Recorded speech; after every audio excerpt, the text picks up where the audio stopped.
Voilà, et bien bonsoir à chacun. C'est naturellement une grande joie, un privilège, une responsabilité aussi de vous accueillir dans ce nouveau programme.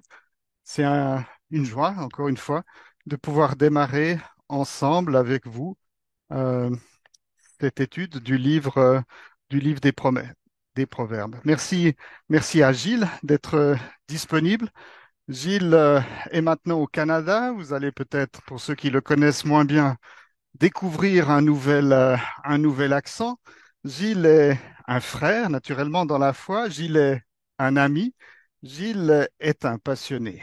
Gilles est, je ne sais pas si je me trompe en disant cela, est un amoureux de la parole de Dieu. Et c'est toujours quelque chose qui nous fait du bien lorsqu'on l'entend, lorsqu'on écoute, lorsqu'on apprend de lui, lorsqu'il partage quelque chose de la parole de Dieu. Alors c'est notre privilège de pouvoir ensemble entrer dans ce livre des Proverbes, un livre pratique, un livre qui va toucher à différents aspects de notre vie, un livre par lequel c'est notre souhait, c'est ce que nous croyons, mais c'est aussi ce que nous vivons, un livre qui est parole de Dieu et donc Dieu, par sa parole, touche nos cœurs, attache nos cœurs à sa personne et à sa parole, et puis peut-être veut nous reprendre, veut de toute manière nous encourager et nous faire grandir dans la foi. Alors je vois que le nombre de participants augmente doucement. C'est notre privilège de recevoir des personnes de différentes parties de l'Afrique francophone. On a vu des adresses IP qui venaient de Zambie, du Togo, du Cameroun, ou bien alors des pays où les centres bibliques sont implantés depuis plusieurs années, au Congo, Kinshasa, au Congo, Brazzaville, ou bien alors au Burkina Faso. Ce que j'aimerais vous inviter à faire, mais peut-être on le répétera lorsque le nombre de participants aura un peu augmenté, c'est que si vous êtes intéressé à ce cours, si vous désirez recevoir le support papier de manière électronique, si vous souhaitez être au courant des prochaines formations que les centres bibliques vont organiser, il y a une nécessité. C'est celle de vous inscrire, de laisser votre adresse sur le site Internet. On est en train de partager l'écran et ainsi je vais pouvoir vous montrer comment procéder. Voilà. De toute manière, je vous invite à visiter notre site Centre Biblique, donc www.centrebiblique.org. Vous découvrez dessus ce que nous sommes, ce que nous faisons. Il y a aussi des ressources gratuites en ligne. Et alors, pour vous inscrire, vous entrez dans le site Centre Biblique, vous allez cliquer sur Cours biblique et puis vous voyez en haut à droite ce petit onglet Formation biblique continue. Vous cliquez dessus et un peu plus bas, vous nous laissez simplement votre adresse mail. Nous ne demandons aucun renseignement supplémentaire, donc simplement votre adresse mail. Et après, vous recevrez sur votre boîte aux lettres un mail vous demandant de confirmer que c'est bien vous qui avez entré votre adresse mail. Voilà, on a passé un peu les questions techniques, mais voilà, une invitation à vous inscrire, une invitation à nous laisser ce petit renseignement afin de pouvoir vous contacter. Et puis voilà, découvrez le service des centres bibliques, utilisez le matériel qui est à votre disposition sur ce site, et puis surtout, priez pour nous. Alors, je ne vais pas faire une introduction beaucoup plus longue parce que le sujet qui est devant nous est vaste et Gilles a énormément de choses à dire. J'aimerais simplement prendre un verset du livre des Proverbes. Proverbes, chapitre 30. Vous voyez, on va commencer par le début, mais moi, je commence un tout petit peu par la fin. Proverbes, chapitre 30 et au verset 5. Proverbe 30, verset 5, je lis. Toute parole de Dieu est affinée. Il est un bouclier pour ceux qui s'attendent à lui. Alors, on va s'approcher ce soir de la parole de Dieu comme d'un trésor et on va voir cette joie qui est mentionnée dans les psaumes de celui qui trouve un grand butin. Dieu va nous parler par sa parole, nous en sommes convaincus. Je vais encore prier avant passer la parole à Gilles. Dieu et Père, merci. Merci pour cette occasion que tu nous donnes d'être ensemble, connectés, c'est vrai, par des moyens électroniques, mais aussi certainement partageant un objectif commun. C'est à travers ta parole, à travers ton serviteur, d'entendre quelque chose de ta part. Nous croyons que tu es celui qui se révèle. Nous croyons que tu es celui qui parle par sa parole. Alors, ouvre nos cœurs, ouvre aussi nos intelligences. Fais du bien à notre âme. Oriente nos pensées vers toi pour mieux te connaître, pour mieux t'adorer, pour mieux te servir. Merci de nous bénir ensemble dans la suite de cette soirée. Et c'est dans le nom de notre Seigneur Jésus que nous avons prié. Amen.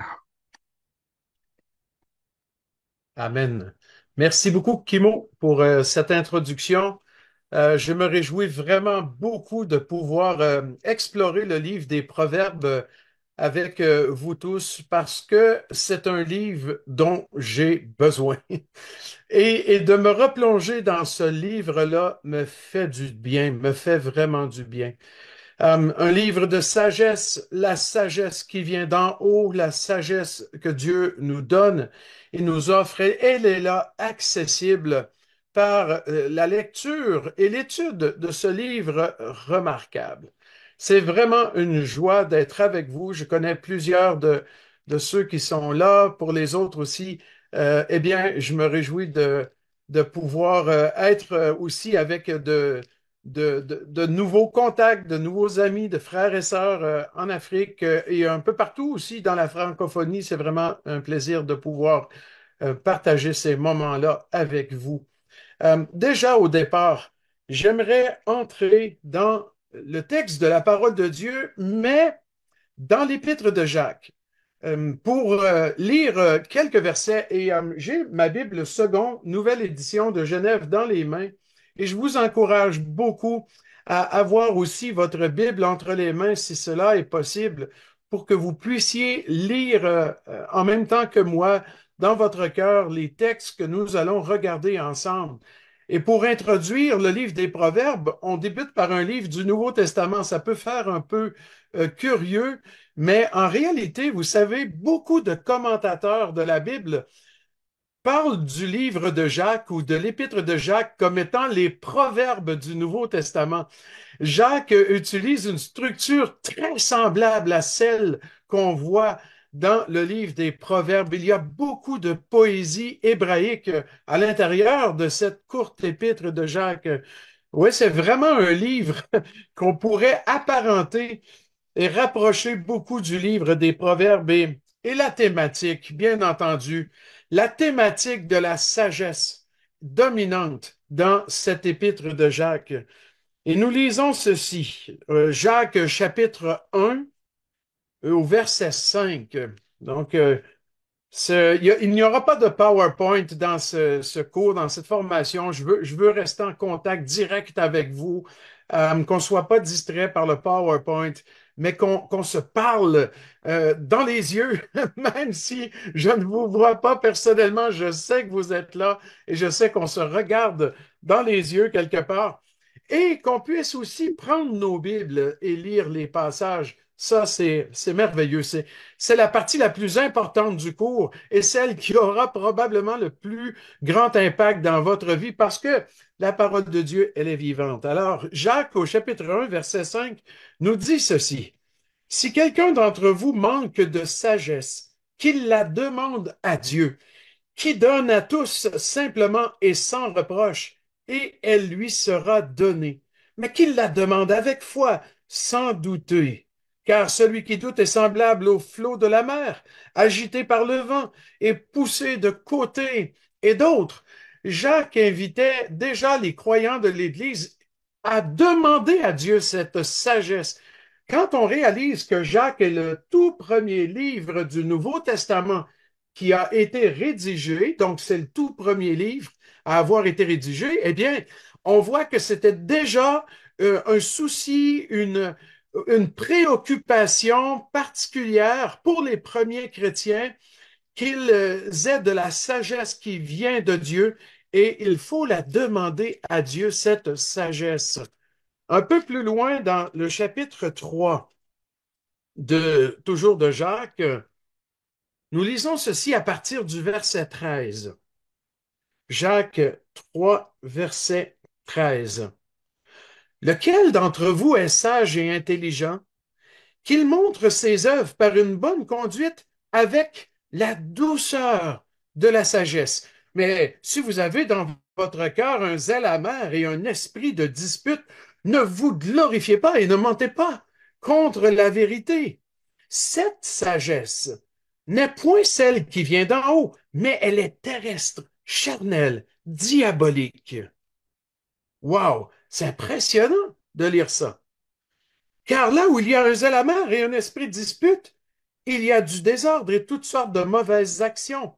La sagesse d'en haut, au verset 17, est premièrement pure, ensuite pacifique, modérée, conciliante, pleine de miséricorde et de bons fruits, exempte de duplicité, d'hypocrisie. Il y a deux sagesses dans ce passage. Une sagesse de l'homme pécheur perdu, animé par les choses de ce monde, par la chair, parfois même par l'influence du monde spirituel mauvais, mais il y a aussi cette sagesse qui vient d'en haut. Et en tant que croyants, en tant qu'enfants de Dieu, nous avons le privilège de pouvoir demander à Dieu cette sagesse qui vient d'en haut et qui change nos vies et qui affecte tous les domaines de notre vie. Voilà pourquoi nous voulons entrer dans une étude ensemble du livre par excellence dans la Bible qui nous parle de sagesse, c'est-à-dire les proverbes. Ce n'est pas pour rien que nous avons donné comme titre à ce cours Proverbe, le livre des sages, en ce sens qu'on voit tous les principes de la sagesse développés dans le livre, mais aussi parce que les croyants qui sont appelés à reproduire cette sagesse de Dieu dans leur vie, ils vont aller puiser constamment dans ce livre-là pour que Dieu façonne leur vie fondée sur une vision du monde qui est dirigé par la sagesse de Dieu. Et donc, tout ce qu'on fait par la suite, tout ce qu'on pense est affecté, est influencé, est dirigé, voire, par cette sagesse de Dieu dont nous avons tellement besoin. On vous a remis déjà à plusieurs d'entre vous le canevas que nous allons utiliser en cours de route. Il y aura beaucoup d'espace pour prendre des notes. Vous êtes libre de prendre des notes au fur et à mesure que nous allons progresser, mais ce n'est pas obligatoire, bien entendu. Vous pouvez simplement écouter. Mais si vous prenez des notes, vous allez retenir davantage les choses parce qu'en fin de compte, ce qu'on va écrire va rester bien ancré dans notre cœur, dans nos pensées par la suite. Mais dans la première partie, donc dans la première session de ce cours, beaucoup de notes vous ont été laissées parce que c'est un peu l'aspect d'introduction à ce cours, des aspects techniques, des petits détails qui vont nous diriger par la suite dans toute notre interprétation du livre. Alors, dans ce cas-là, pour la première session, celle d'aujourd'hui, j'ai décidé d'inclure plus de notes qu'à l'habitude. Mais autrement, quand nous allons entrer dans la thématique ou les différents thèmes, disons, du livre des Proverbes, eh bien, vous serez libre de prendre des notes qui vous rejoignent, qui vous touchent, que vous voulez euh, conserver avec vous pour vous en rappeler plus tard. Donc, si vous n'avez pas reçu ce canevas, parce que là, vous êtes nouveau, vous venez d'arriver avec nous, n'hésitez pas, comme notre frère nous a bien indiqué, Kimo, tout à l'heure, qu'on doit s'inscrire et puis aussi on recevra par la suite le canevas des notes. Le livre des Proverbes sera donc présenté en 8 sessions. Il y a encore déjà, je vois qu'il y a cette faute d'orthographe. Enfin, il y a indiqué que c'est 12 sessions, mais c'est plutôt 8 sessions et elles sont là toutes énumérées.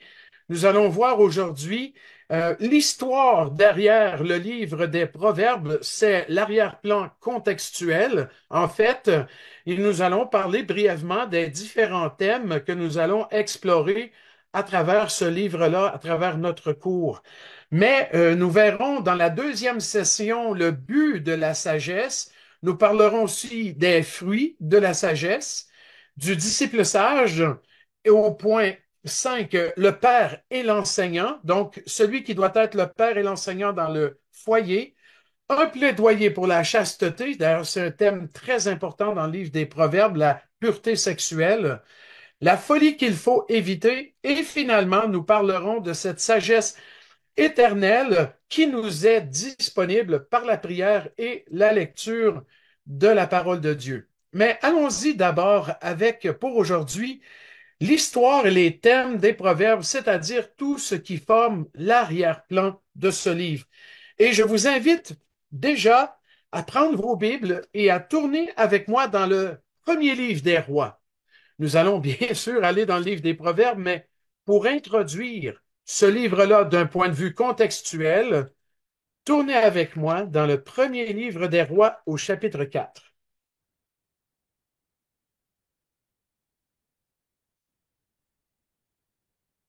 Et nous allons lire bien la fin du chapitre 4, les versets 29 à 34.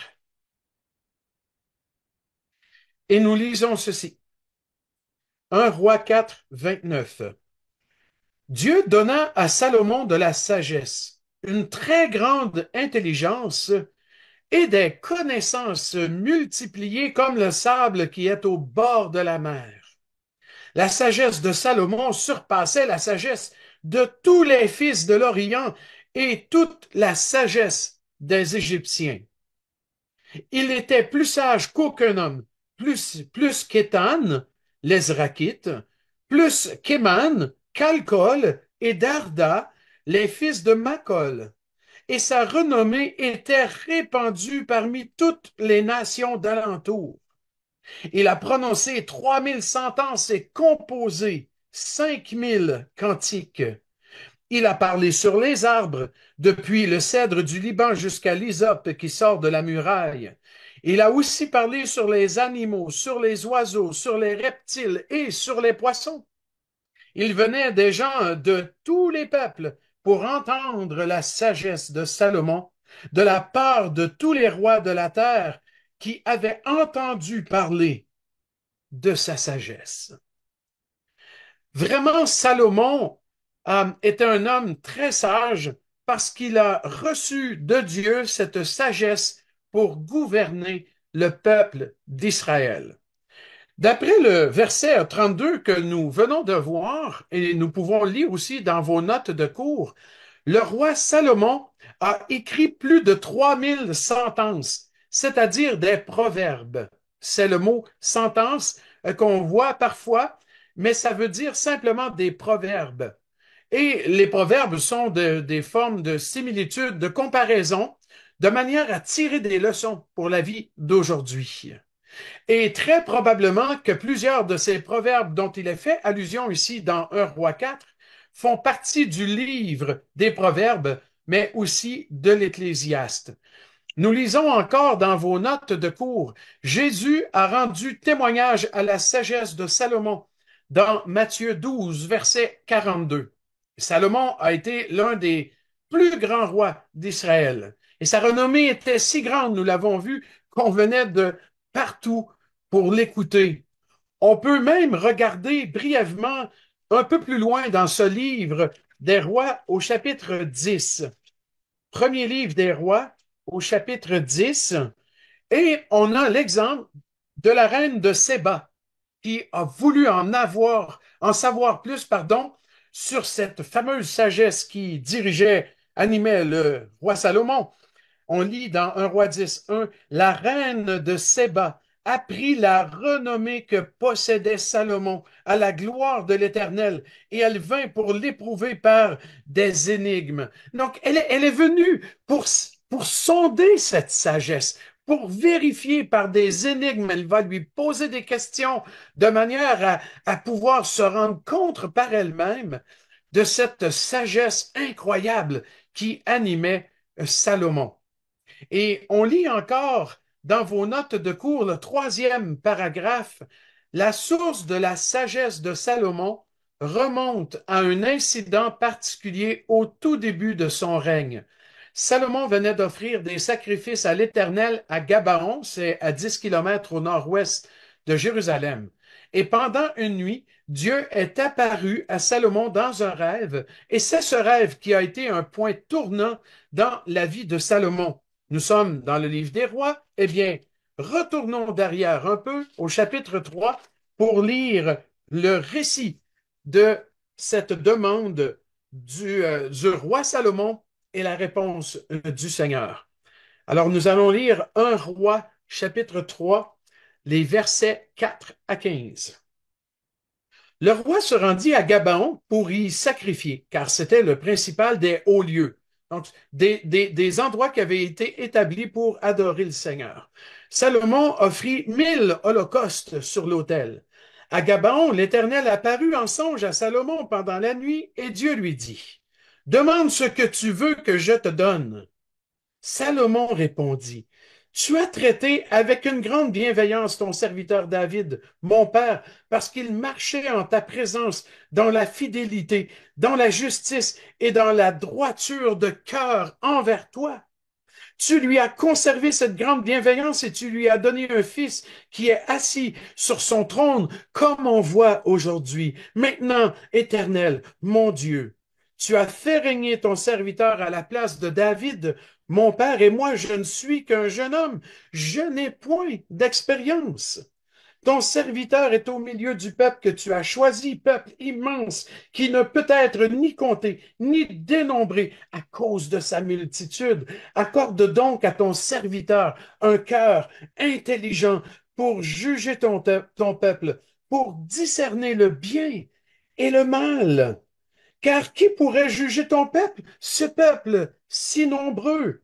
Cette demande de Salomon plut au Seigneur, et Dieu lui dit, puisque c'est là ce que tu demandes, puisque tu ne demandes pour toi ni une longue vie, ni les richesses, ni la mort de tes ennemis, et que tu demandes de l'intelligence pour exercer la justice, voici, j'agirai selon ta parole. Je te donnerai un cœur sage et intelligent, de telle sorte qu'il n'y aura eu personne avant toi et qu'on ne verra jamais personne de semblable à toi. Je te donnerai en outre ce que tu n'as pas demandé, des richesses et de la gloire, de telle sorte qu'il n'y aura pendant toute ta vie aucun roi qui soit ton pareil. Et si tu marches dans mes voies en observant mes lois et mes commandements, comme l'a fait David ton père, je prolongerai tes jours. Verset 15. Salomon s'éveilla, et voilà le songe. Salomon revint à Jérusalem et se présenta devant l'arche de l'alliance de l'Éternel. Il offrit des holocaustes et des sacrifices d'action de grâce, et il fit un festin à tous ses serviteurs. Dieu avait dit à Salomon, demande ce que tu veux. Il n'y avait aucune réserve à ce que Dieu lui offrait. Salomon a alors seulement demandé un cœur intelligent pour juger et pour discerner. Et à cause de cette demande-là, Dieu lui a aussi accordé la richesse. Non, mais c'est incroyable. Vous vous imaginez si Dieu nous apparaissait comme ça et nous disait la même chose. Demande ce que tu veux. Il doit y avoir un exercice de cœur incroyable. Salomon, il était comme nous, hein? Il était un homme de la même nature que nous. Je- la Bible ne nous rapporte pas tout ce qu'il a pu penser à ce moment-là, mais la Bible nous rapporte sa demande. Mais j'ignore tout ce qui s'est passé dans le cœur de Salomon à ce moment-là, mais il a réfléchi déjà suffisamment sagement pour faire la bonne demande. Voici ce qui est important. Je suis maintenant la tête d'un grand peuple, le peuple de Yahweh, de l'Éternel. du Dieu qui fait des alliances avec nos pères et je dois juger son peuple maintenant, mais comment le faire? Alors, quelle demande de la part de Salomon, une demande qui a des répercussions jusqu'à aujourd'hui, puisque les proverbes que Salomon va composer avec cette sagesse que Dieu lui a donnée en réponse à sa prière, eh bien, ces proverbes font maintenant partie de la parole de Dieu et ils sont pour nous, pour notre propre marche avec Dieu. La prière de Salomon a des répercussions jusqu'à nous aujourd'hui. Et moi, je crois qu'à la lumière de ce que Salomon a demandé, ça nous indique que Dieu attend de chacun de nous que nous prenions de bonnes décisions et que nous mettions certaines choses en priorité, comme l'a fait Salomon. Il a mis en priorité l'importance de manifester dans ses paroles, dans sa conduite, la sagesse qui vient de Dieu. Eh bien, ma prière à travers ce cours, c'est que Dieu nous aide à chercher cette sagesse pour nous-mêmes et que cette étude du livre des Proverbes nous aide à comprendre la nature de la sagesse, à la rechercher et bien sûr à la mettre en pratique pour que nous puissions nous aussi prendre des décisions qui seront agréables au Seigneur. Parlons maintenant à la page suivante de vos notes de cours de la sagesse dans l'Ancien Testament. On dit, chez les commentateurs, chez les spécialistes de la Bible et de l'Ancien Testament, on dit que il y a trois classes de ministres de Dieu dans l'Ancien Testament. On parle des sacrificateurs, des proverbes, des prophètes, pardon, et aussi des sages. Et vous pouvez voir ces trois classes de ministres de Dieu, des serviteurs de Dieu, dans le texte de Jérémie 18, verset 18. Alors, pour ce texte, vous pourrez le lire pour vous-même plus tard, mais c'est simplement un texte qui évoque clairement ces trois classes de serviteurs du Seigneur. On lit encore dans vos notes de cours que les sacrificateurs exerçaient leur ministère à l'autel, là où ils offraient des sacrifices en faveur du peuple. Ils représentaient donc le peuple, en fait, devant Dieu.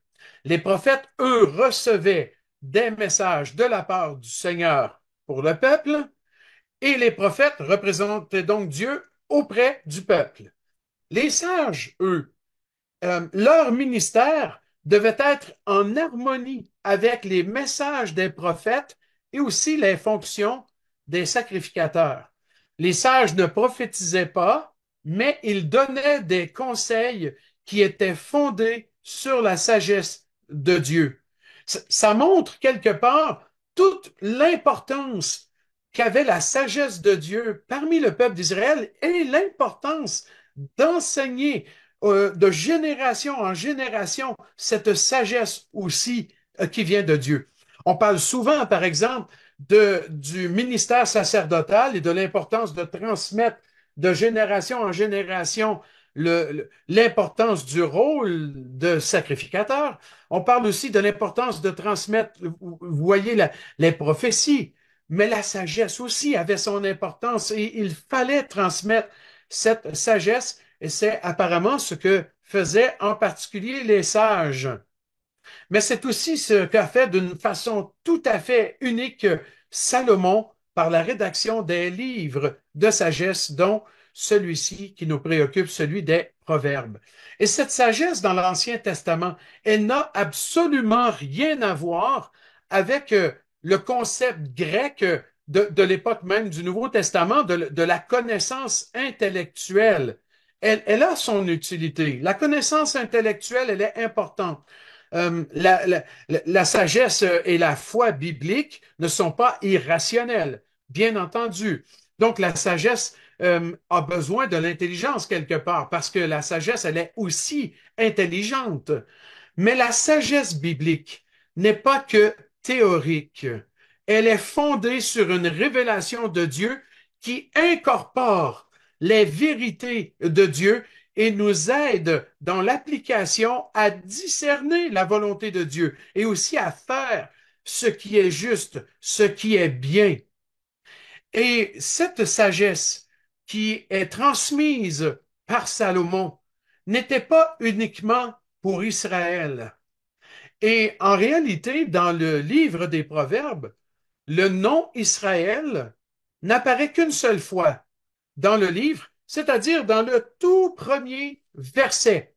C'est pour identifier l'auteur en réalité. Si on tourne déjà dans le livre des Proverbes, donc Proverbes chapitre 1, donc le premier proverbe, puis on va lire le verset 1. Proverbe 1, verset 1. Proverbe de Salomon, fils de David, roi d'Israël. Et ici, nous avons la mention d'Israël. Mais la sagesse du livre des Proverbes n'était pas seulement pour Israël. Ici, c'est seulement pour identifier clairement l'auteur. Mais en réalité, c'est à l'homme, à l'être humain, je dirais même, que le livre des Proverbes s'adresse. Cette sagesse de Dieu, il l'offre à tout être humain qui veut craindre Dieu et qui veut aimer le Seigneur et marcher de manière à lui être agréable. Le mot homme en hébreu, c'est Adam, duquel vient le nom Adam. Donc, Adam, en hébreu, signifie homme, et ce mot-là revient à 45 reprises dans le texte hébraïque du livre des Proverbes. Ça montre que la sagesse d'en haut, elle est pour tout homme qui craint Dieu. Donc, c'était pas uniquement pour Israël, et c'est pas un livre qu'on pourrait dire, ah, ça s'adresse uniquement à Israël. Non, c'est pour les croyants de l'Église aujourd'hui aussi, pour tout homme qui craint Dieu et qui cherche sa sagesse. Voilà le point que je voulais souligner avec la sagesse dans l'Ancien Testament. Maintenant, on parle dans le paragraphe suivant, c'est au bas de la page 2 de vos notes, de la sagesse personnifiée. Et est très important ici de comprendre cette idée, ce concept. On lit ceci ensemble. Dans un certain nombre de passages dans les Proverbes, la sagesse est présentée comme une personne. Elle crie dans les rues bruyantes pour avoir l'attention. C'est au chapitre 1, verset 23. Elle plaide avec les hommes, dans le chapitre 8 en particulier. Elle est présente lors de la création, toujours dans ce chapitre 8, et elle invite les hommes chez elle. Et nous lisons, la sagesse personnifiée parle pour être entendue. Et quand on voit la sagesse personnifiée, c'est vraiment parce que dans le texte en hébreu, elle est présentée sous les traits d'une personne. Et en hébreu, c'est même sous les traits d'une femme. Puisque le concept est féminin, on le présente comme si c'était une femme qui parle, une femme sage qui parle. Mais c'est simplement une idée, une façon de communiquer, en fin de compte, un principe qui est abstrait. La sagesse, on ne la voit pas matériellement, mais on la voit lorsqu'elle est appliquée dans la vie de quelqu'un. On la voit en pratique, mais dans un certain nombre de passages, elle est personnifiée comme si elle était une personne, une femme en l'occurrence. Et c'est pourquoi il faut faire attention quand on voit la sagesse personnifiée de ne pas systématiquement appliquer au Seigneur Jésus. Par exemple, le Proverbe 8 est très souvent appliqué directement à Jésus. C'est vrai que notre Seigneur Jésus-Christ est l'incarnation de la sagesse même de Dieu, ça, il n'y a aucun doute. Salomon a été très, très, très sage, mais il a été sage en tant qu'homme pécheur. Alors que Jésus, lui, il est la sagesse même de Dieu. Il est parfaitement sage, divinement sage et humainement sage d'une manière absolue et une manière parfaite. Ça, c'est vrai. Toute la Bible rend témoignage à cela. Mais quand on voit, par exemple, dans Proverbe 8, la sagesse personnifiée, ce n'est pas a priori le Seigneur Jésus dont il est question. C'est simplement de nous parler de la sagesse comme si c'était une personne qui a quelque chose à nous dire. Mais c'est vrai que on trouvera bien entendu une application parfaite et très claire dans la personne de notre Seigneur Jésus. Donc, j'espère que ce point-là est très clair. Ce n'est pas une allusion directe à Jésus, Ce n'est pas Jésus lui-même, mais par contre, c'est une référence à la sagesse d'une façon personnifiée pour qu'on puisse s'imaginer quelqu'un qui nous appelle, quelqu'un qui nous invite, quelqu'un qui nous dit, moi j'ai toujours été avec Dieu. Et voilà pourquoi très souvent on l'applique directement au Seigneur Jésus. On verra un petit peu plus tard, en particulier le proverbe 8. Maintenant, nous parlons de la nature d'un proverbe. Et on lit toujours dans vos notes de cours, comme je vous ai dit, j'ai mis le maximum d'informations dans vos notes de cours maintenant pour que tout ça puisse vous rester, servir de guide pour l'étude des proverbes par la suite, donc à la fin du cours et dans la suite de votre vie chrétienne. Nous lisons ceci. Les deux principales caractéristiques des proverbes dans la Bible sont d'une part la similitude et d'autre part le parallélisme. C'est sous ces formes qu'ils se présentent le plus souvent. On a d'autres formes aussi, de formes littéraires particulières ou de caractéristiques particulières pour les proverbes, mais ces deux-là sont dominantes, similitude et parallélisme. À la page suivante, on explique en détail comment comprendre ces formes littéraires dans lesquelles sont communiqués les proverbes. Premièrement, au point A, les similitudes. On lit ceci. Le mot proverbe en hébreu provient d'un mot qui signifie ressemblance. Plusieurs proverbes utilisent des mots comme ou tel pour souligner une similitude, une ressemblance, si on veut, entre deux idées, entre deux concepts ou même entre deux principes. Nous allons voir les exemples qui suivent. Et c'est particulièrement vrai dans le texte original. Parfois, dépendamment de la version française qu'on utilise, il y a certains connecteurs, il y a certains mots qui n'apparaissent pas de façon aussi claire. Par exemple, le comme, il n'est pas toujours traduit littéralement dans toutes les versions françaises. Mais si on peut comparer les versions françaises, quand on étudie un texte, si on a accès à plus qu'une version, on devrait toujours le faire. C'est un grand privilège de pouvoir faire ça, mais je sais que c'est pas forcément disponible à tout le monde. Mais si on a une Darby, par exemple, et une seconde, on peut comparer les textes ensemble. Alors, lisons par exemple Proverbe 10. J'ai mentionné trois exemples ici qu'on va regarder brièvement, juste pour voir à quoi ça ressemble une similitude dans le livre des Proverbes. Donc, Proverbe 10, verset 26. Ce que le vinaigre est aux dents et la fumée aux yeux, tel, ça c'est la comparaison, la similitude. Tel est le paresseux pour celui qui l'envoie. Autrement dit, c'est un irritant. C'est irritant. C'est irritant envoyer un paresseux parce qu'il ne fait pas ce qu'on lui demande. Et je me rappelle d'avoir déjà demandé à quelqu'un, l'envoyer chercher quelque chose, qui m'a dit, oui, oui, oui, je fais ça pour toi. Et finalement, il est resté sur place, il n'est jamais allé. Et ça, c'est irritant.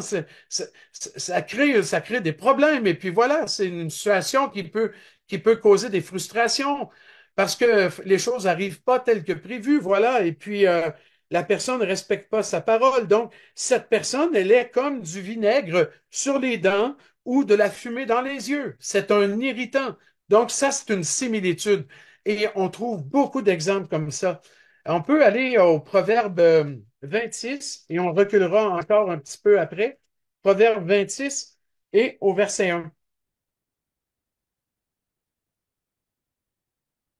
Et on lit ceci. Comme la neige en été et la pluie pendant la moisson, ainsi la gloire ne convient pas à un insensé. C'est pas normal qu'il y ait de la neige en été, dans le contexte évidemment de la culture biblique. Hein. Il faut regarder ça du point de vue du Moyen-Orient de l'époque avec le climat de là-bas. Mais quand on comprend l'image, même si on n'est pas des experts en, en climat et voilà, en météo du Moyen-Orient, bien quand même, on peut réaliser qu'il y a des choses qui ne vont pas bien ensemble et qui sont inattendues, en fait. C'est inattendu. C'est inattendu, cette neige en été, puis pendant la moisson. Ben, la gloire à un insensé, ça fonctionne pas. C'est très inattendu. Donc, similitude. Une dernière, chapitre 11 et verset 22.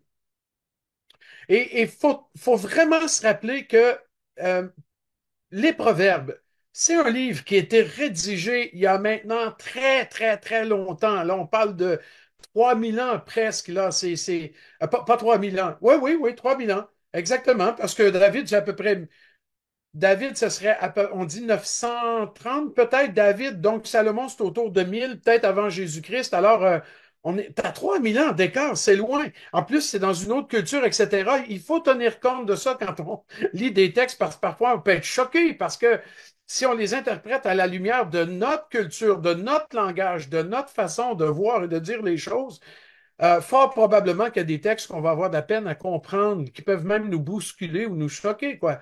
Alors, il faut vraiment tenir compte du fait que ce sont des textes rédigés il y a longtemps et comprendre la façon de penser de l'époque. Et on lit ceci au verset 22, Proverbe 11, 22, un anneau d'or au nez d'un pourceau, c'est une femme belle et dépourvue de sens. Donc, oui, il y a une apparence quelque part de beauté, mais il y a un fond là, qui ne fonctionne pas, il y a quelque chose qui ne fonctionne pas. On ne mettait pas un anneau d'or au nez d'un pourceau, franchement, ça n'a aucun sens de faire ça. Il y a une femme, on dit qu'elle peut être très, très belle, mais manquer complètement de sens et agir comme une insensée dépourvue de sens. Donc, il y a toujours des points comme ça qui peuvent choquer, mais il faut les comprendre à l'intérieur de leur contexte original. Alors, plusieurs proverbes, et c'est aussi dans vos notes de cours, sont probablement issus d'une comparaison avec l'expérience de tous les jours. Non seulement on fait des similitudes, des comparaisons, mais on se base sur la vie de tous les jours, de ce qui se passe dans la vie de tous les jours à l'époque. Je vous mentionne deux exemples. On est toujours dans le livre des Proverbes. Gardez-le ouvert comme moi, il est ouvert comme ça sur mes genoux pour que je puisse avoir accès rapidement. On est à Proverbe 16 pour voir un exemple là, de probablement d'une similitude qui est tirée vraiment de la vie de tous les jours de l'époque. Donc, Proverbe 16, verset 18.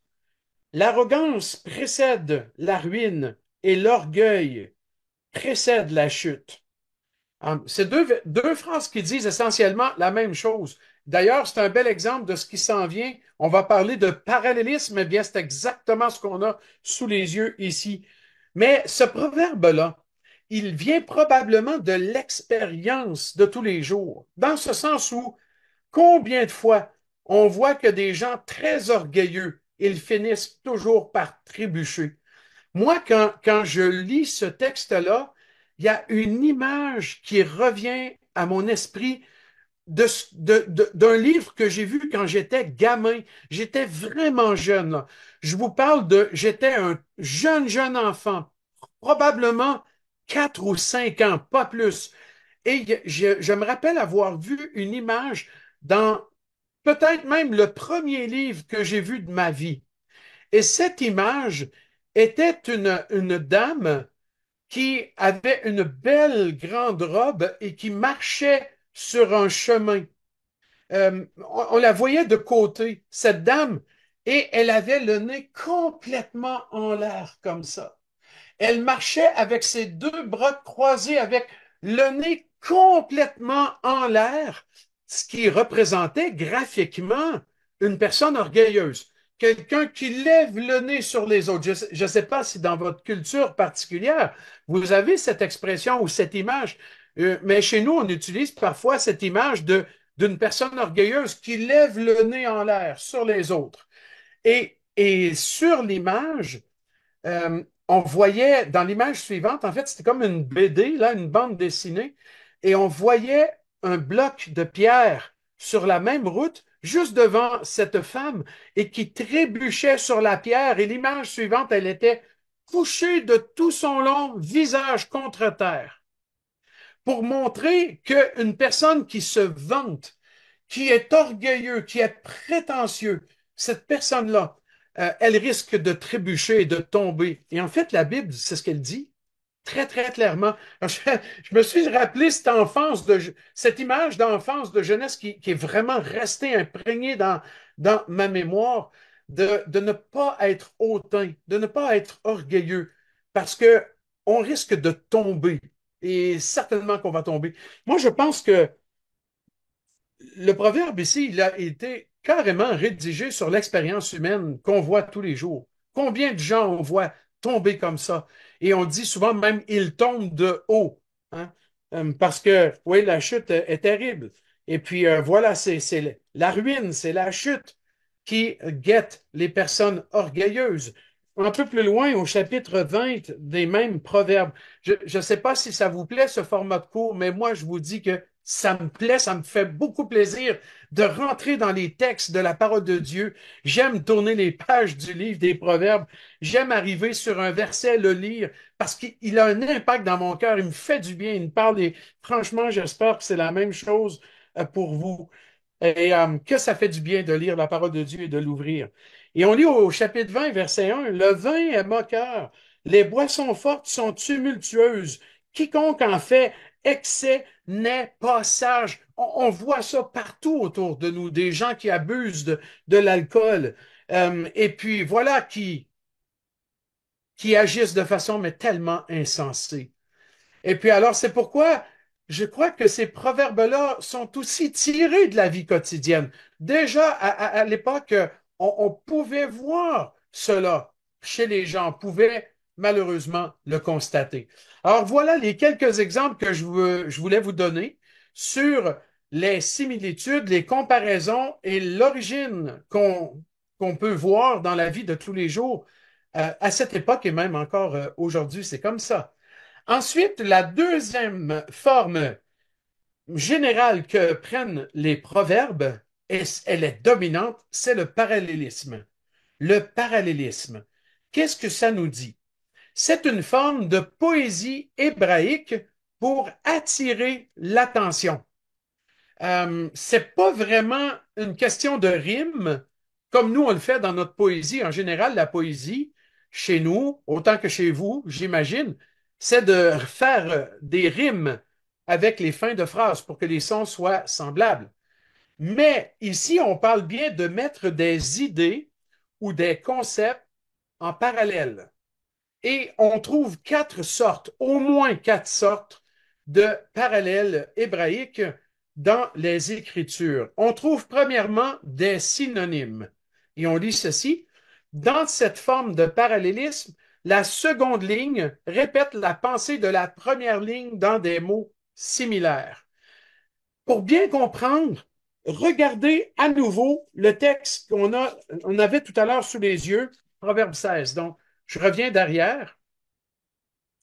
Donc, Proverbe 16, verset 18.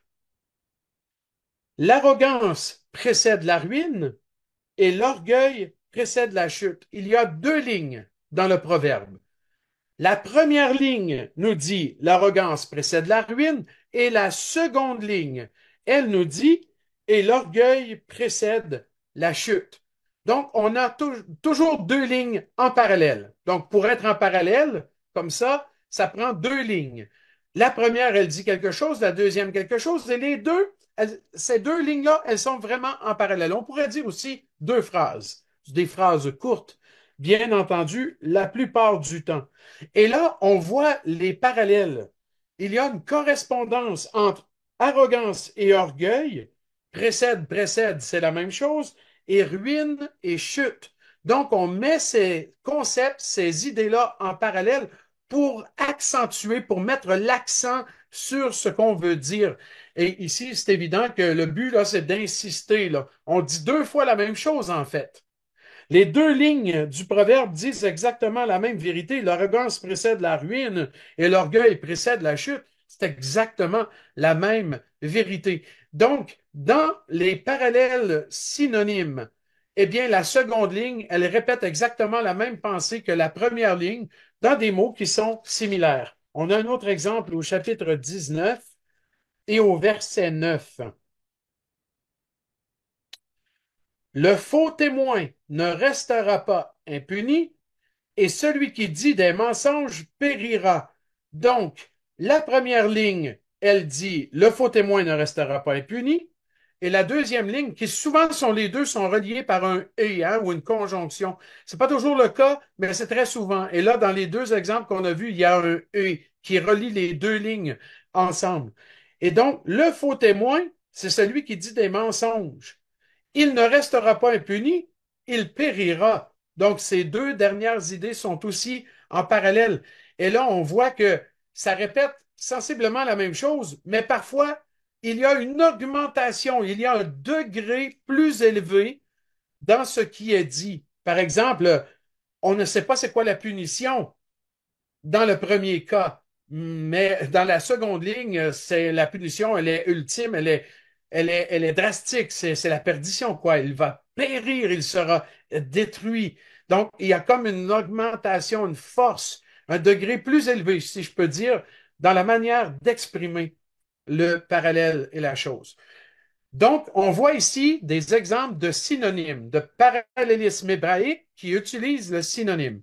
On a aussi le parallélisme hébraïque qui utilise l'antithèse. Et dans un cas comme celui-là, on lit ceci. Ici, la seconde ligne, elle fait un contraste avec la première ligne. Et avant d'aller voir les deux exemples, on finit le paragraphe qui dit, cette forme, elle est particulièrement utile pour démontrer la différence entre le bien et le mal. Donc, l'antithèse, eh bien, par exemple, le juste va faire ceci et le méchant lui fait cela. Donc, on a souvent ce contraste entre juste et méchant. C'est toujours du parallélisme, deux lignes en parallèle qui se soutiennent l'une et l'autre. Mais là, la deuxième ligne, plutôt que d'être un synonyme de la première, elle est son contraire, elle est son antithèse. Lisons, à titre d'exemple, chapitre 10, et puis on a comme exemple le verset 1. Proverbe de Salomon, un fils sage fait la joie d'un père, et un fils insensé le chagrin de sa mère. On ne devrait pas conclure, par exemple, que seulement un papa se réjouit quand un fils est sage ou que seulement une maman est chagrinée quand un fils est insensé. Le but est simplement de faire une antithèse. Le but est de faire un contraste. Autant les deux parents vont se réjouir pour un fils sage et autant les deux parents vont être très chagrinés pour un fils insensé. Mais parce qu'on met père et mère, on accentue l'idée d'un contraste, d'une antithèse. Voilà pourquoi on voit le fils sage, le fils insensé, antithèse. La joie, le chagrin, antithèse. Le père, la mère, antithèse. Donc, le but est que la seconde ligne soit un contraste flagrant, frappant de la première ligne. Et comme ça, c'est une façon de mettre l'accent sur une vérité. Et la vérité ici, c'est que on souhaite que les enfants soient sages et non pas insensés. Sinon, eh bien, c'est pas la joie, c'est plutôt le chagrin. J'espère que c'est clair ce que je vous donne comme explication. Et on a au chapitre 12, verset 24. La main des diligents dominera, mais la main lâche sera tributaire. Ah, c'est merveilleux, un très grand contraste ici. La main, ça met deux lignes en parallèle. Donc, il y a la main d'une personne, la main d'une autre personne, cette main-là fait quelque chose, celle-là aussi, et il y a un résultat là, il y a un résultat là qui est complètement contraire. La main des diligents sont les personnes qui sont très dévouées, très sérieuses, très engagées, qui font ce qu'ils doivent faire. Eh bien, ils vont dominer en ce sens ils vont procurer un gain. Ils vont réussir à obtenir quelque chose. Il y a un fruit qui va sortir de leurs mains, dominer dans ce sens-là. Mais ensuite, on voit dans la suite du passage que la main lâche, celle qui est paresseuse, qu'elle ne fait rien, qu'elle ne prend pas ses responsabilités, eh bien, elle sera tributaire, elle devra payer. Elle recevra rien, mais elle s'endettera plutôt. Alors, le contraste est très fort ici. On met l'accent sur un contraste important. C'est ce qu'on appelle le parallélisme hébraïque sous forme d'antithèse. Maintenant, troisième exemple de parallélisme, on a la synthèse. Nous lisons. Dans cette forme de parallélisme, la seconde ligne continue la pensée de la première ligne. Donc, autrement dit, c'est que c'est incomplet. Ça prend les deux lignes pour former une idée complète.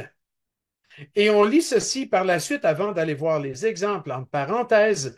Cette forme est généralement utilisée lorsque la pensée est trop longue pour être évoquée en une seule ligne. Voilà pourquoi on va synthétiser. Une autre façon de le dire, c'est résumer dans une phrase qui est beaucoup plus courte, mais qui va évoquer une idée ou un concept, un principe qui sera très clair. Regardons par exemple au Proverbe 14 et au verset 26.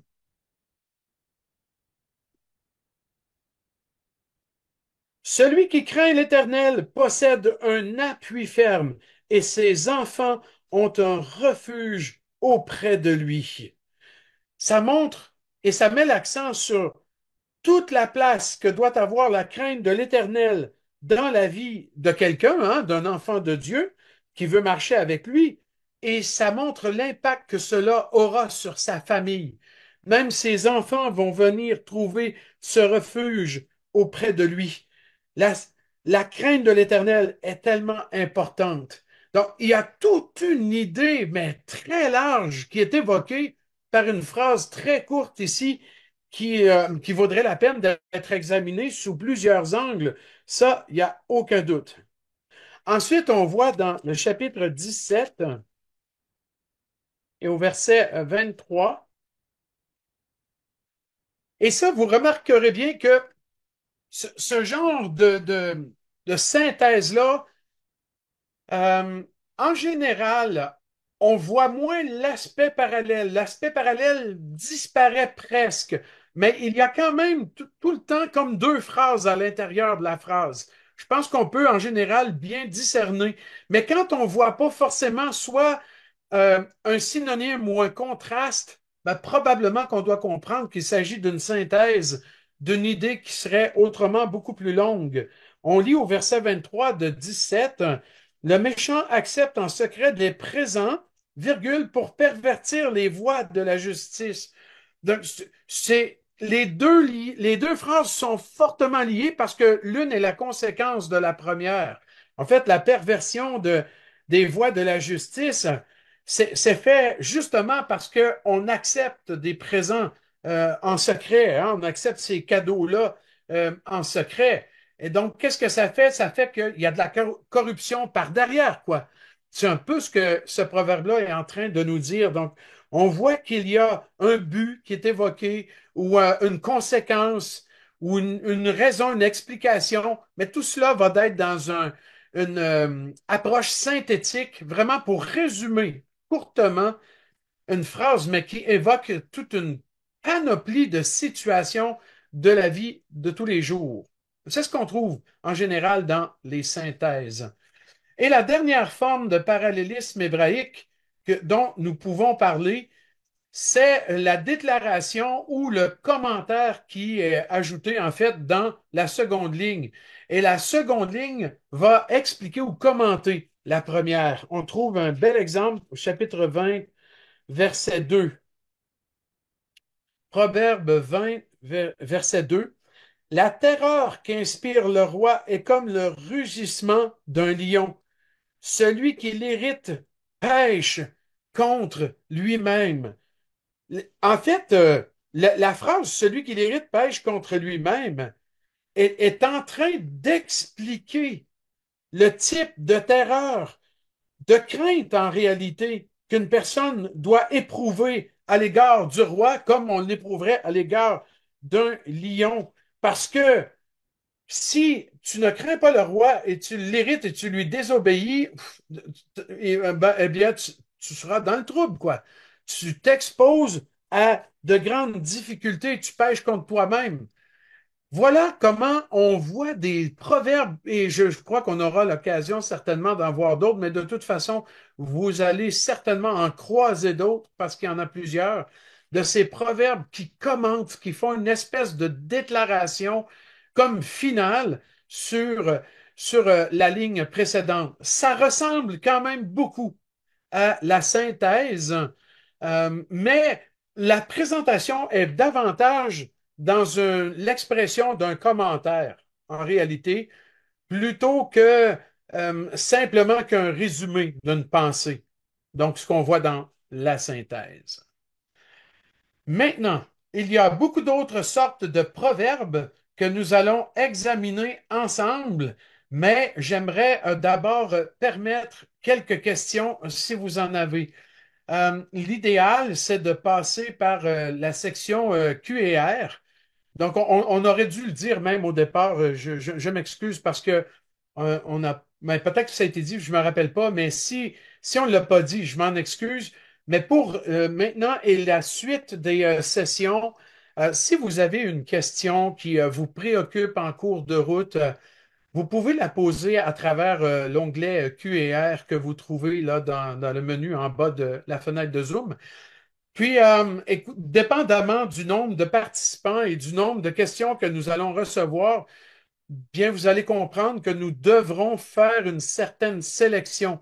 Et en cela, nous vous prions vraiment de nous pardonner. On ne veut pas faire de favoritisme, bien entendu, mais on devra sélectionner peut-être certaines questions qu'on jugera à tort ou à raison, mais qu'on jugera utiles pour le plus grand nombre. Alors voilà, c'est la manière dont on se propose de faire. Mais j'ignore en réalité si on va arriver à faire ça correctement.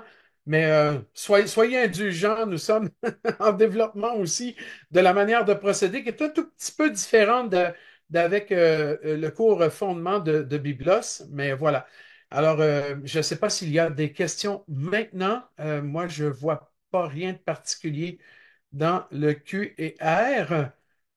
Mais s'il n'y en a pas, c'est pas grave. Ou si elles viennent plus tard, ce n'est pas grave non plus. En voyant apparaître, on pourra prendre une pause aussi à la fin et donner l'occasion de poser quelques questions. Sinon, je continue à mon rythme. Voilà, je vois déjà une question.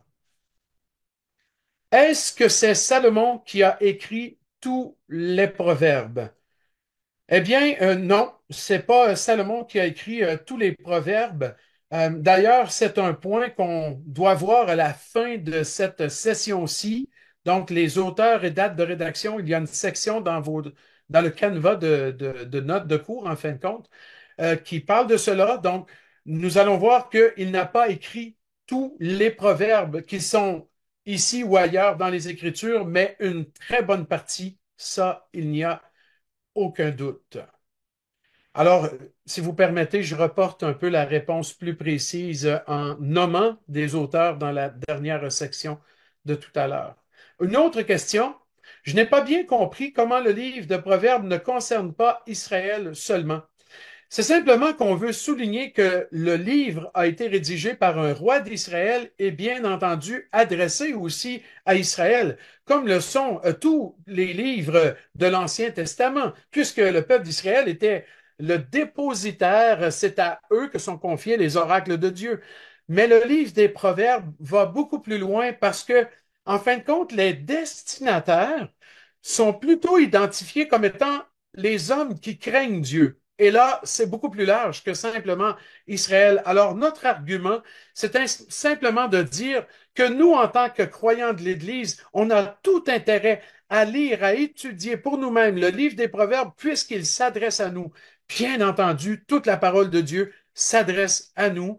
Et donc, ces principes merveilleux des Proverbes sont pour aussi la vie sage d'un croyant de l'Église aujourd'hui. Voilà ce que j'ai voulu souligner avec ce point. Et encore une troisième question.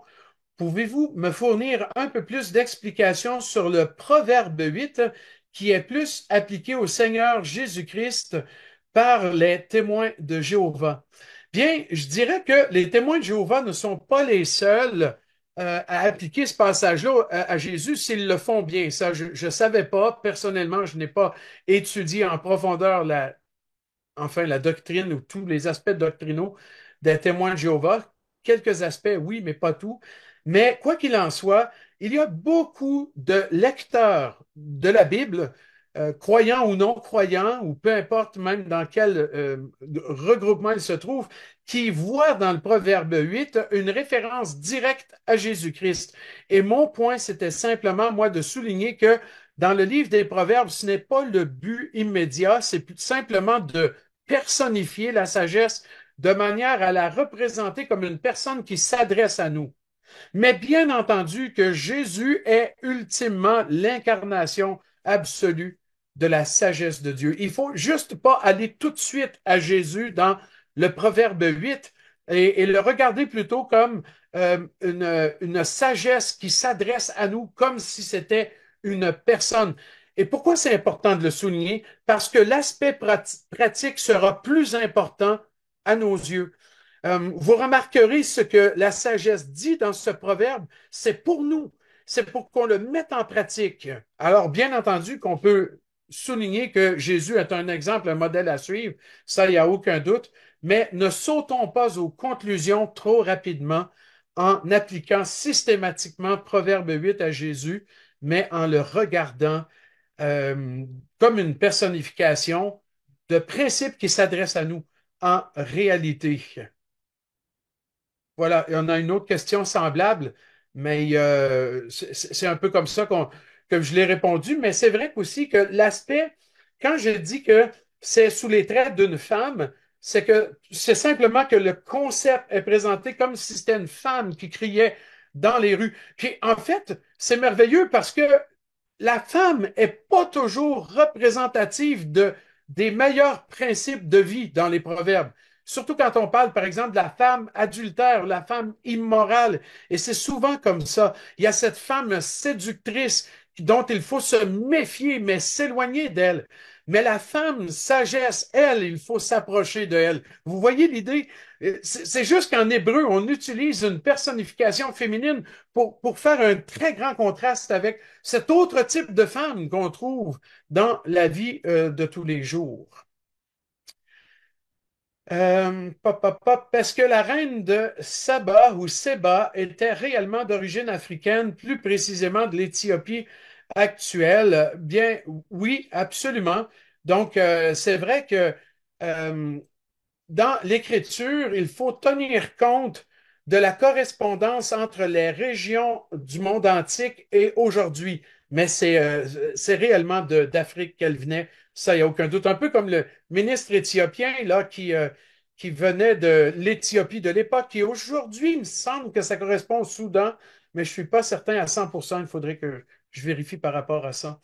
Mais voilà, oui, absolument. Donc, on voit hein, qu'il y a des gens même du continent africain qui venaient pour entendre parler de cette sagesse de Salomon. Ah, et puis moi, ça me réjouit de réaliser ça, de prendre conscience parce que c'est vrai que nos frères et sœurs d'Afrique, ils ont tellement une belle soif de la parole de Dieu. Et ça fait longtemps que c'est comme ça.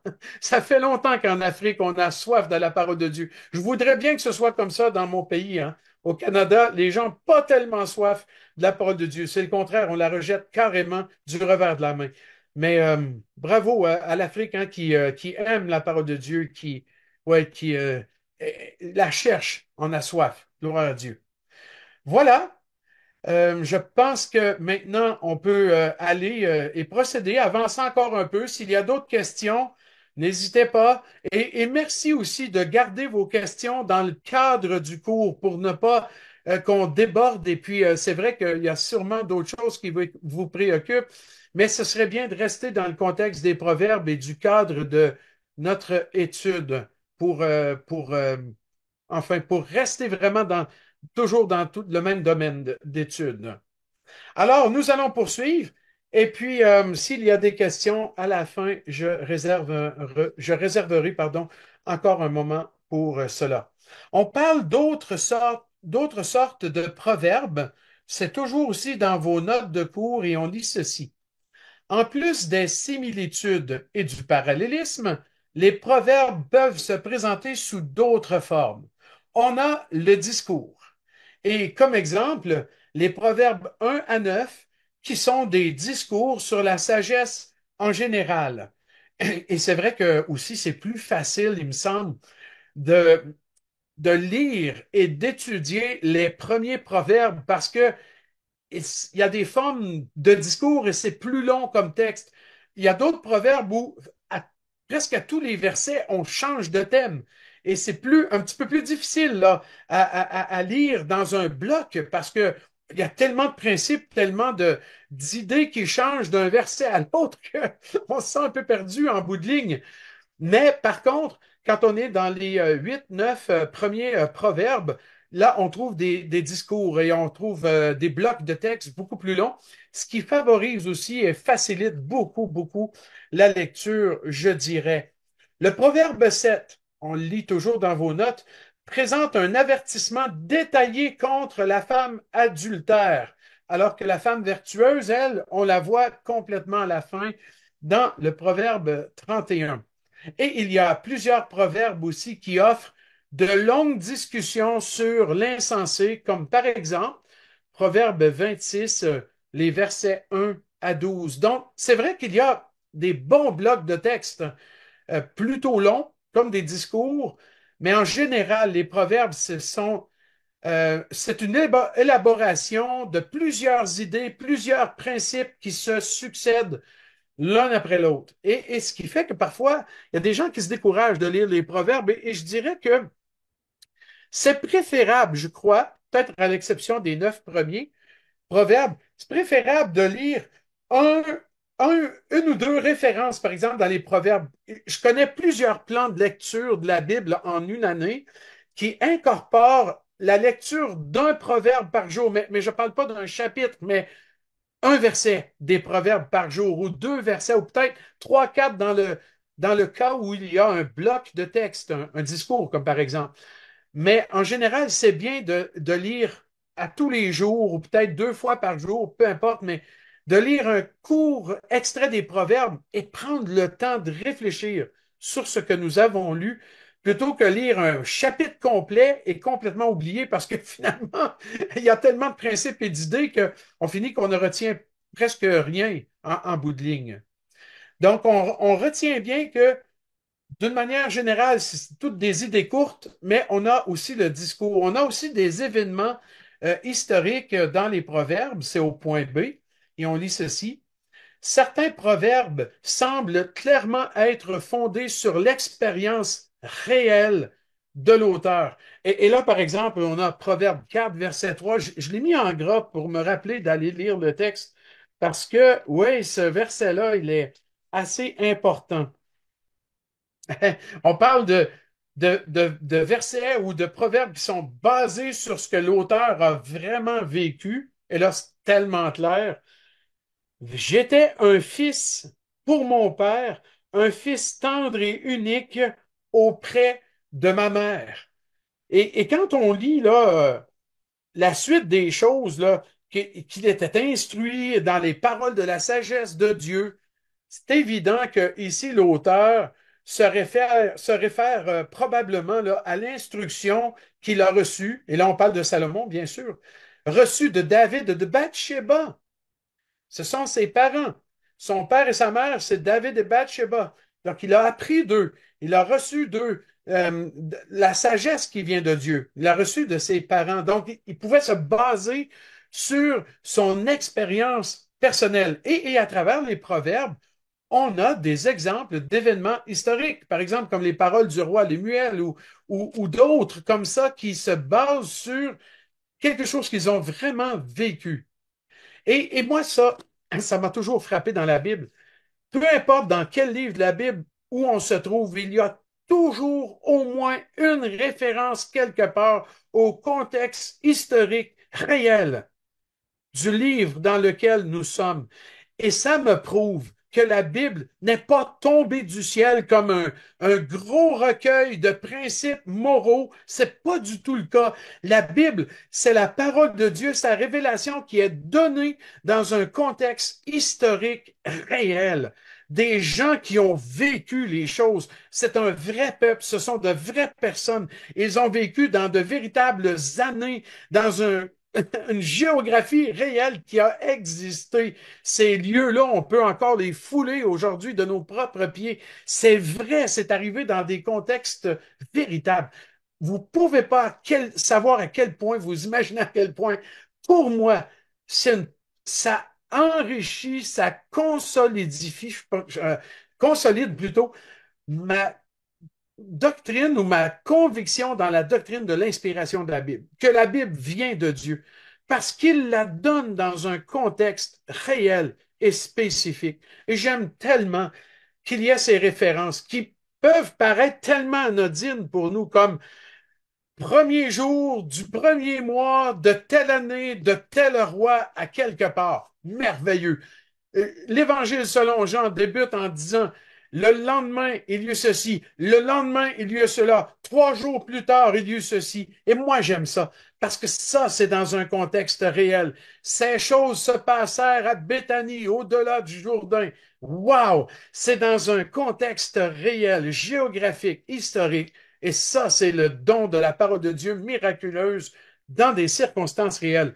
Et vous allez voir ça dans le livre des Proverbes. Oui, c'est vrai, c'est un livre de principes moraux qui sont justes, mais ces principes-là sont pas tombés par terre comme ça ou pas inventés, c'est pas issu de l'imagination de quelqu'un, ça vient d'auteurs qui sont poussés par l'Esprit de Dieu pour nous donner sa parole inspirée dans des contextes tout à fait historiques et réels.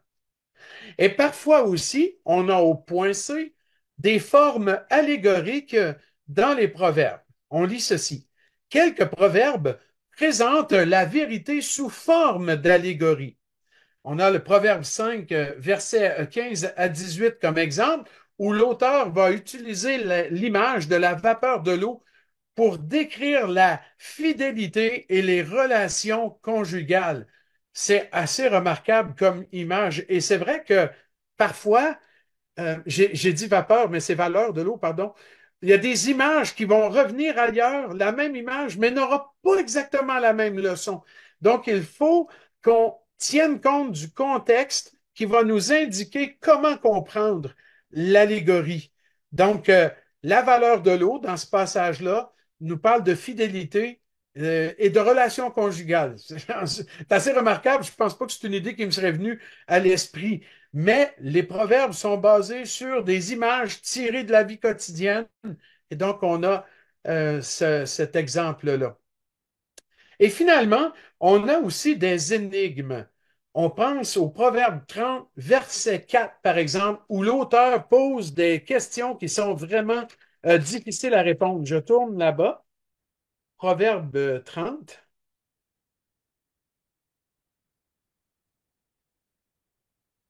Et pour avoir le contexte, on peut lire au verset 2. Certes, je suis plus stupide que personne et je n'ai pas l'intelligence d'un homme. Je n'ai pas appris la sagesse et je ne connais pas la science des saints. C'est quelqu'un qui se présente avec l'humilité de ses limites. Il dit ceci, verset 4. Regardez la série de questions qui suivent, là. Qui est monté aux cieux et qui en est descendu? Qui a recueilli le vent dans ses mains? Qui a serré les eaux dans son vêtement? Qui a fait paraître les extrémités de la terre? Quel est son nom et quel est le nom de son fils? Le sais-tu? Tu sais, dans l'époque des proverbes, là, c'est une énigme, ça. C'est des questions là, difficiles à répondre pour les gens de cette époque-là. Bien entendu, nous, on doit tenir compte du fait que maintenant, on a la révélation progressive de Dieu, donc on a toute la révélation et probablement qu'on peut dire, ben voilà, on a des réponses à ces questions-là, on peut probablement répondre.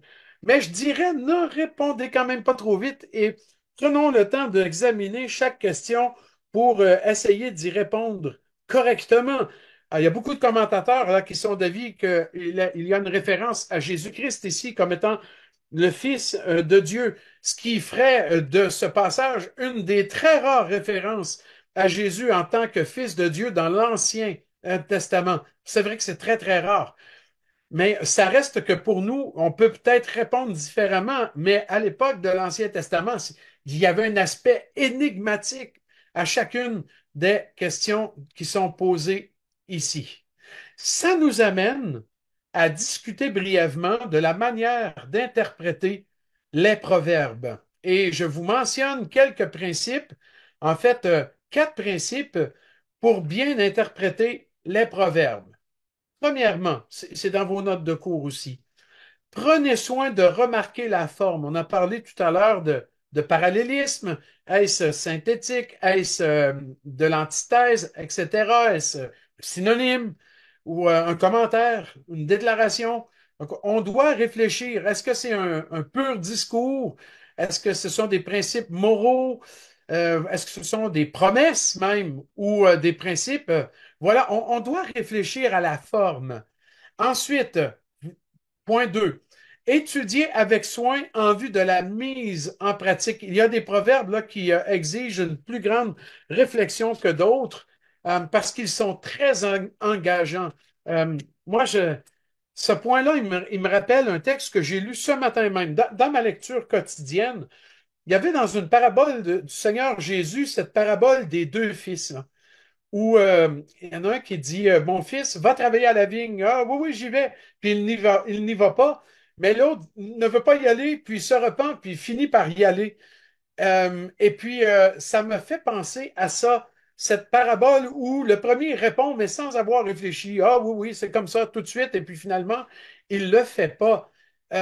Alors, en réalité, il faut prendre le temps de réfléchir aux implications de quelque chose et prier Dieu de nous aider à mettre sa parole en pratique et à obéir à ce qu'il nous dit.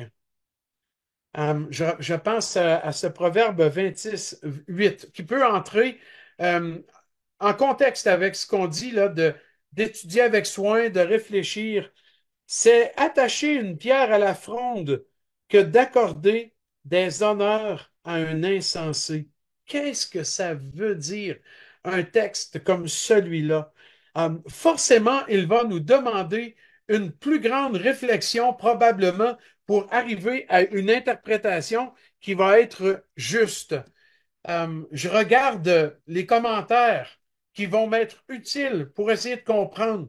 Ça arrive souvent qu'on arrive sur un texte comme celui-là où on n'a pas nécessairement tous les outils pour le comprendre. On peut se référer, par exemple, à des notes de Bible d'études. Ils peuvent nous aider à comprendre, au moins à nous donner une ligne directrice pour avoir une idée d'interprétation. La Bible MacArthur dit ceci sur le verset 8. Attacher une pierre. Il est aussi stupide d'honorer un insensé que d'attacher la pierre que l'on veut lancer à la fraude quand elle est alors retenue. Si tu lances une pierre qui est attachée au fond de la fronde, c'est clair qu'elle ne partira pas. Voilà comment MacArthur interprète ce passage-là. Tu fais ça pour rien. Ça sert à rien. C'est stupide d'honorer un insensé. Ça sert absolument à rien. Ça va juste augmenter son orgueil, puis ouais, j'allais dire son sens d'insensé, si on peut dire. Donc, parfois, ça demande réflexion, dire c'est quoi l'image exactement? C'est quoi la leçon qu'on veut tirer? Et on peut s'aider des commentaires ou des notes de bas de page ou d'études dans les bibles d'études pour y arriver. Au point 3, remarquez le contexte. Portez attention aux versets environnants. Dans les proverbes, c'est un petit peu plus compliqué parce que le contexte immédiat change très rapidement, très rapidement. Donc, ça peut augmenter la difficulté, mais il faut quand même porter attention le plus possible au contexte. Et au quatrième point, eh bien, rappelons-nous comme principe, en fait, comme règle générale, que les proverbes sont des principes et pas des promesses. C'est pas que les proverbes ne sont pas là pour nous faire des promesses, pour nous dire, si tu fais ceci, c'est certain que c'est ça qui va arriver. Très souvent, c'est comme ça. Et c'est vrai que très souvent, il y a cet aspect de promesse. C'est vrai. Mais ce sont avant tout des principes. Mais il peut y avoir des exceptions. Il peut vraiment y avoir des exceptions, même à l'application des proverbes les plus sages. Jésus est l'exemple parfait de ça. Il a mis en pratique d'une manière parfaite tous les proverbes et les conséquences ont été très souvent le contraire. Parce que dans sa sagesse, dans ce que Dieu fait, il peut permettre que les résultats ne seront pas ceux que nous, forcément, on attend. Mais ce qui est certain, c'est que Dieu sera toujours honoré lorsqu'on met en pratique sa sagesse et les principes qui sont évoqués dans les proverbes. Gardons simplement en esprit que Dieu ne nous fait pas forcément des promesses personnelles à tous égards dans tous les proverbes. Si on retient ça, c'est déjà un très bon principe de base et ça ne veut pas dire qu'il n'y a pas de promesses, il y en a. Et ça nous amène aussi à réfléchir, est-ce que c'est vraiment ce que dit le texte? Qu'est-ce que dit le texte exactement? Qu'est-ce qu'il signifie? Et là, on doit porter attention à tous les autres aspects d'interprétation des proverbes. Nous terminons pour l'enseignement de ce cours aujourd'hui avec la dernière section, assez technique, mais qui a pour but de nous mettre en contexte du livre global des Proverbes. Et à partir de la prochaine session, nous allons vraiment entrer dans les sujets présentés par les Proverbes. Mais parlons d'abord de ces auteurs et la date de rédaction, bien entendu approximative, quoiqu'on a des indices assez intéressants dans le livre lui-même. On lit ceci. Le livre des Proverbes n'a pas été écrit seulement par Salomon. Donc, réponse à la question de tout à l'heure, même si son nom apparaît seul en début de livre. Par contre, il a certainement écrit la majeure partie de ce livre-là. Il y a deux versets, par exemple, outre le verset 1 du chapitre 1, qui confirment que Salomon est un auteur des Proverbes, c'est-à-dire les Proverbes 10, 1 et 25, 1. 25, 1 est sous mes yeux. Il dit ceci. Voici encore des proverbes de Salomon, donc vraiment c'est lui qui les a rédigés, mais cette fois recueillis par les gens d'Ézéchias, roi de Juda. Hein, c'est intéressant ça. Donc dans l'entourage d'Ézéchias, il y avait des gens qui rassemblaient les proverbes et probablement les rassemblaient pour former un seul recueil, celui que nous avons sous nos yeux. On peut probablement dire, comme c'est le cas, j'imagine, de plusieurs autres livres de la Bible, qu'il y a un auteur, il y a un rédacteur ou quelques rédacteurs, mais il y a aussi des éditeurs, ceux qui ont rassemblé, mis les livres dans la forme dans lesquelles ils se présentent dans notre Bible. Et l'Esprit de Dieu a travaillé à travers toutes ces personnes. Les rédacteurs, auteurs, même ça, ce sont les mêmes personnes, et aussi les éditeurs, ceux qui ont contribué à la mise en forme du livre, donc dans notre Bible. C'est probablement ce qu'on trouve ici avec cette référence aux gens d'Ézéchias. On a encore au chapitre 10 des Proverbes une référence à Salomon, Proverbes de Salomon. Donc, on entre aussi à nouveau dans une série de proverbes qui ont été rédigés par Salomon. On parle dans le cas d'Ézéchias, là, des gens qui ont probablement copié, édité ou mis en forme, rassemblé tout ça ensemble. Ces gens d'Ézéchias, en passant, là, ils sont, ils arrivent en fait dans l'histoire 250 ans à peu près après la mort de Salomon. Ézéchias, ça, c'est beaucoup plus loin que Salomon, c'est environ 250 ans plus tard. Et ils ont rassemblé, édité ensemble plus d'une centaine de proverbes, en réalité, quand on tient compte des chapitres là, qui sont précisés comme étant de la plume de Salomon. Donc, ils ont tout rassemblé ça ensemble et c'est venu probablement à cette époque dans la forme actuelle que nous, on a aujourd'hui dans nos Bibles. Un deuxième auteur qui est mentionné est Agur, le fils de Jaquet, celui qui a rédigé le Proverbe 30. On ne le connaît pas du tout, on ne sait pas d'où il vient, on n'a aucune idée. C'est ce qui a amené certains Juifs dans leur tradition à penser que Agur était aussi Salomon, que c'était seulement un surnom, en fin de compte, qui signifie rassembleur. Donc, est-ce que c'était rassembleur au niveau du peuple ou rassembleur au niveau des proverbes? J'en ai aucune idée, mais dans les traditions juives, certaines traditions juives, parce que même les Juifs ne sont pas tous de cet avis, on pense que Agur n'était pas un autre auteur, mais un surnom de Salomon. On ne sait pas trop, mais quoi qu'il en soit, un Agur est nommé comme étant un auteur, et la parole de Dieu nous a conservé ses écrits, que ce soit Salomon ou quelqu'un d'autre. Et le troisième auteur mentionné est le roi Lemuel, qui a rédigé le Proverbe 31. Donc, là, qui sont mentionnés vraiment par leur nom. Mais on peut mentionner aussi, en quatrième lieu, les proverbes des sages d'une manière générale. On voit ça au chapitre 24 du livre des Proverbes, au verset 23. Voici encore ce qui vient des sages. Est-ce qu'il voulait parler de rédacteurs? Est-ce qu'il voulait parler seulement ben, en fait, de dire voici des personnes sages qui ont appliqué la parole de Dieu dans leur vie et voici ce qu'on retire d'eux.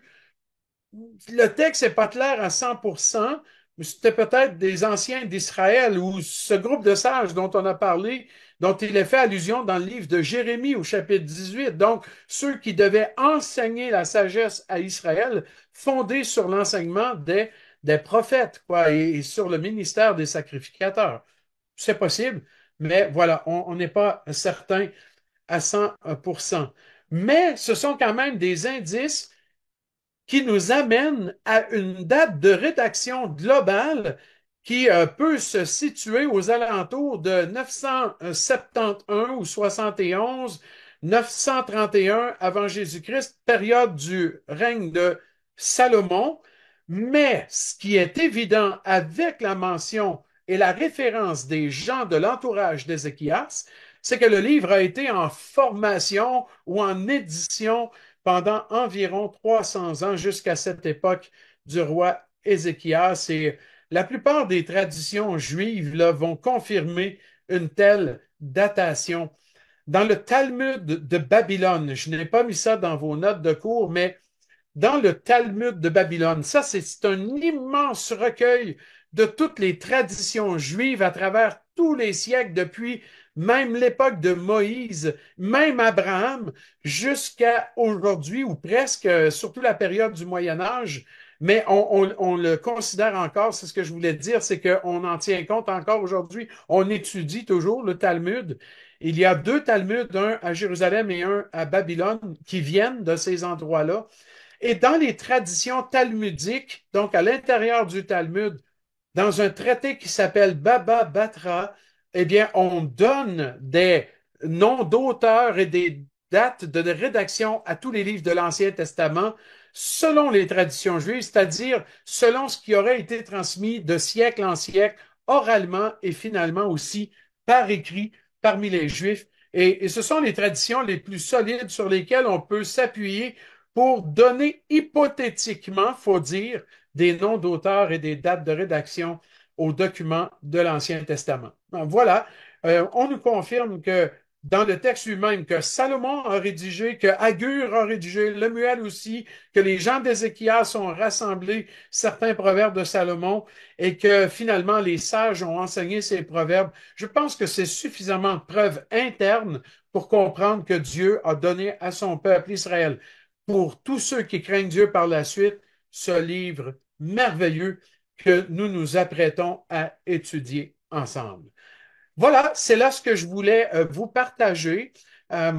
Normalement, notre session variera constamment entre environ 1h30 et 2 heures. Donc, on devrait terminer en général aux alentours de 20h30, 21h au plus tard. Donc, on ne veut pas non plus être trop long, mais c'est la période horaire qu'on se fixe qui ne sera pas forcément là, coulée dans le béton, comme on dit chez nous, c'est-à-dire qui ne sera pas fixe de 2 heures précises, mais qui jouera dans cette plage horaire. Voilà, maintenant, c'est le temps de revenir à des questions. Et puis, s'il y a quelques questions, je vais y répondre maintenant, ou du moins, si je ne peux pas maintenant, je le ferai plus tard par email. Voilà pourquoi aussi c'est important d'avoir vos emails pour que vous puissiez recevoir les réponses aux questions qui n'auront pas été répondues. Donc, on pose encore beaucoup de questions sur la sagesse personnifiée. On doit juste réaliser que la Bible utilise souvent cette forme littéraire, c'est une figure de style pour parler. On utilise le concept de personnification pour faire parler des choses abstraites qui ne peuvent pas parler. Comme la sagesse, c'est un concept, c'est une idée abstraite qui ne parle pas en réalité. Mais en la personnifiant, on met comme si on mettait des paroles dans la bouche de la sagesse, comme si c'était une personne. Donc, la personnification est une figure de style dans la Bible qui fait parler des concepts, des choses, des idées même, dans le but de communiquer des vérités. Voilà ce qu'on entend par sagesse personnifiée. Une autre question, le Seigneur Jésus-Christ a-t-il fait mention d'un passage du livre des Proverbes dans ses enseignements? Très bonne question. Il faudrait que je fasse des recherches. Alors, je vais demander à Claude-Henri, qui est derrière aussi l'écran, de noter cette question-là pour ne pas qu'elle disparaisse et que je puisse y répondre plus tard, parce que là, je dois faire des recherches. C'est possible. Euh, je me rappelle très bien, et vous aussi, j'en doute pas, que le Seigneur Jésus a parlé de la sagesse de Salomon et que la reine de Séba était venue entendre cette sagesse. Jésus se référait à ça. Ça, il n'y a pas de doute. Mais est-ce qu'il a fait une citation du livre des Proverbes?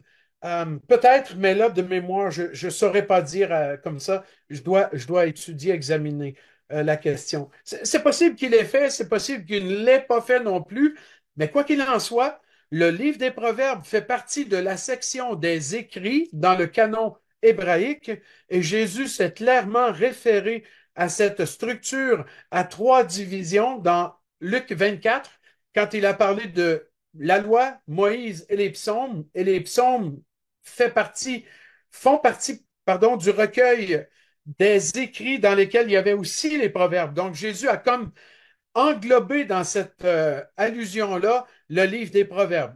Il a donc le sceau de Christ, le livre des Proverbes. Ça, c'est clair. Le sceau de Jésus est sur le livre des Proverbes.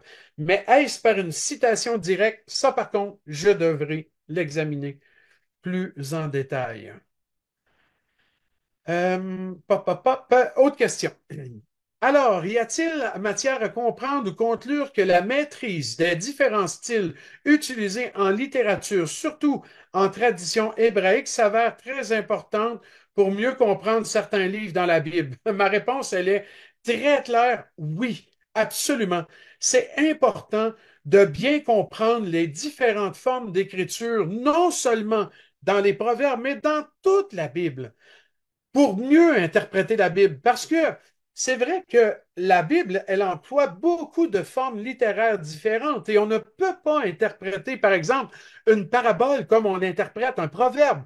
On ne peut pas interpréter un proverbe comme on interprète un narratif, une histoire. Il faut tenir compte de la forme littéraire et apprendre ces formes. Vraiment, c'est un prérequis pour mieux interpréter les Écritures.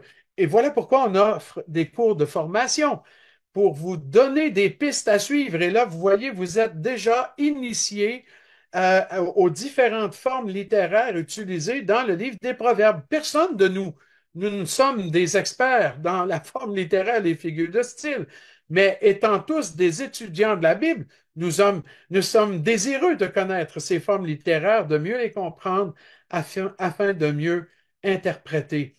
Et je trouve remarquable que chaque forme littéraire a des éléments propres qu'on doit considérer en particulier. C'est ce qu'on a fait à travers ces notes de cours. Vous les relirez, ça va vous permettre de rafraîchir tout ce que vous avez découvert peut-être ou consolidé sur les formes littéraires dans les proverbes. Dernière question. Pouvez-vous revenir un peu sur le rôle que jouaient les sages dans l'Ancien Testament? Eh bien, il y a peu de références, Mais de toute évidence, le rôle des sages était d'instruire le peuple de Dieu dans la parole de Dieu afin qu'ils puissent, dans la parole de Dieu, découvrir la sagesse de Dieu. C'est impossible de devenir sage dans nos vies en tant que croyants sans lire tous les jours la parole de Dieu. Il faut la lire, il faut la méditer, c'est-à-dire y réfléchir dans notre cœur, repasser ces textes que nous lisons et chercher à les comprendre et prier Dieu de nous aider à la mettre en pratique. Donc voilà pourquoi on a besoin non seulement de sages qui enseignent sagement la parole de Dieu, mais on a besoin nous-mêmes de mettre en pratique cette sagesse pour que nous puissions nous-mêmes devenir des sages selon l'Écriture et ainsi donner l'exemple aux autres. Voilà, il y a quand même plusieurs questions qui entrent, mais je vais terminer par un mot de prière. Et puis, s'il y a d'autres questions, nous essaierons d'y répondre par email dans les jours qui vont suivre. Ça peut quand même parfois retarder d'une semaine ou deux même. On va essayer d'être rapide là-dessus, mais avec les horaires chargés et toutes les responsabilités, surtout cet hiver, eh bien, c'est possible que ça retarde un peu, mais ne soyez pas inquiets.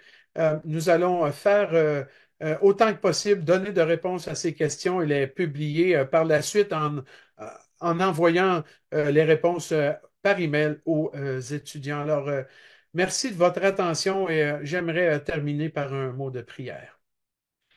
Seigneur notre Dieu, nous nous sentons si petits devant un livre si grand et presque indigne même, Seigneur, car nous réalisons et nous constatons malheureusement que nous manquons tellement de sagesse dans beaucoup de domaines. Merci de nous pardonner, Seigneur, et d'être patient avec nous pour nous former, nous transformer. Donne-nous un cœur désireux de ressembler à Jésus, qui est la sagesse parfaite ultime de toi-même. Et donne-nous, Seigneur, de prendre du temps chaque jour pour lire ta parole, prier et laisser cette sagesse entrer dans nos cœurs et nous transformer. Seigneur, parle-nous, fais-nous du bien, garde-nous chacun dans nos circonstances particulières, soit avec ceux qui souffrent, soit avec ceux qui sont malades, soit avec ceux qui sont menacés. Mets la paix dans les cœurs, délivre ton peuple, Seigneur, et fais du bien à tous ceux qui t'appartiennent. Et c'est au nom de Jésus que nous prions. Amen.